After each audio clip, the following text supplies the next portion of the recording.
आयुष मंत्रालय और बाबा रामदेव की ओर से कोरोना की दवा निकालने के दावे की। आयुष मंत्रालय ने बाबा रामदेव की पतंजलि को फिलहाल कोरोना की दवा कोरोनिल का प्रचार नहीं करने के निर्देश दिए। आयुष मंत्रालय ने पतंजलि से दवा के नतीजों की पूरी जानकारी मुहैया करने को कहा है।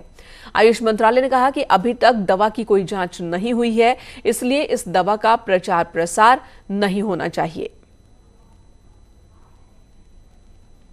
और आपको बता दें कि मंगलवार को यानी कि कल ही हरिद्वार में बाबा रामदेव ने कोरोना की आयुर्वेदिक दवा बनाने का दावा किया। उन्होंने कोरोनिल नाम की एक दवा लॉन्च की और इस मेडिसिन के जरिए कोरोना के मरीजों को ठीक करने का दावा किया है। बाबा रामदेव ने इस दवा को लॉन्च करते हुए कहा कि क्लिनिकल ट्रायल के बाद ही कामयाबी मिलने के बाद ही वो ऐसा दावा कर रहे हैं। बाबा रामदेव ने कहा कि कोरोना की पहली आयुर्वेदिक दवा तैयार हो चुकी है। दवाओं के ट्रायल के दौरान 3 दिन के अंदर 69% कोरोना पेशेंट नेगेटिव हुए हैं। इसके अलावा ट्रायल के दौरान 7 दिन के अंदर 100% कोरोना मरीज ठीक हुए हैं। तो ये दावा बाबा रामदेव की ओर से किया गया, लेकिन अब आयुष मंत्रालय ने इस दवा पर ही, इसके प्रचार प्रसार पर ही रोक लगा दी है।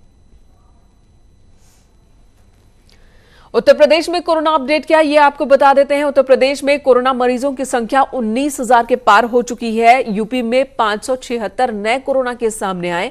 यूपी में एक्टिव केसेस की संख्या अगर इसकी बात की जाए तो 6,189 इस वक्त एक्टिव पेशेंट हैं कोरोना के पूरे उत्तर प्रदेश में। और अब तक 588 लोगों को अपनी जान गंवानी पड़ी है कोरोना की वजह से।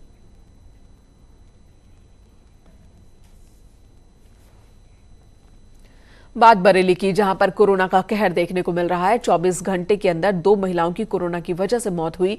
वहीं एक व्यक्ति की मौत होने के बाद उसकी रिपोर्ट कोरोना पॉजिटिव आई है। कुछ घंटों के अंदर ही 3 मौत के बाद स्वास्थ्य विभाग में हड़कंप मच गया। बरेली में 70 से अधिक हॉटस्पॉट बन चुके हैं। अब तक लगभग आधा शहर सील है।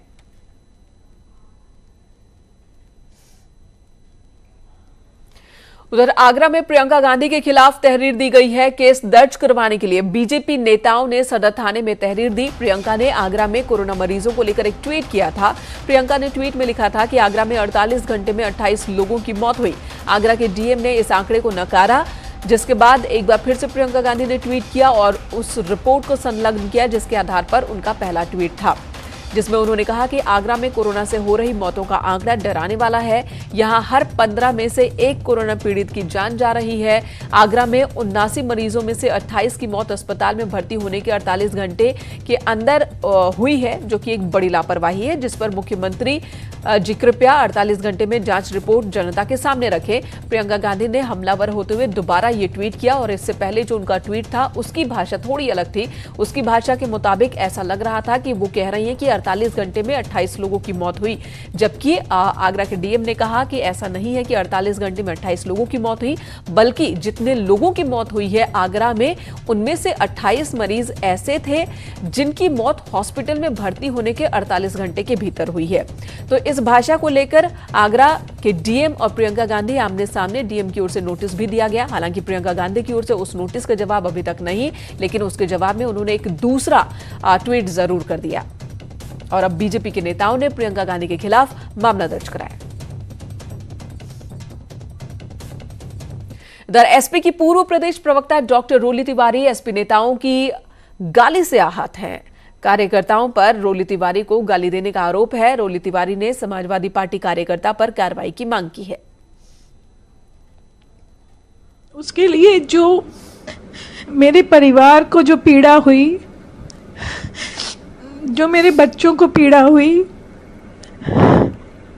जो मेरी बेटियों को पीड़ा हुई, मेरा पति जिसने अपने जीवन के 21 साल इस देश के लिए दे दिए, इस देश की सेवा के लिए दे दिए, आर्मी को दे दिए, बीएसएफ को दे दिए, यूएन मिशन को दे दिए, एक इतने बड़े अधिकारी की पत्नी को जो पीड़ा हुई, उस पीड़ा को मैं पूरा ईश्वर के ऊपर छोड़ती हूँ। मैं ईश्वरवादी हूँ और मैं उस पीड़ा को ईश्वर के ऊपर छोड़ती हूँ। ईश्वर उन लोगों को दंड देगा जिसने हमें कष्ट देने का कार्य किया। मैं कानूनी लड़ाई भी इसलिए नहीं लड़ रही कि मुझे किसी से बदला लेना है, क्योंकि मेरा नेचर ऐसा नहीं।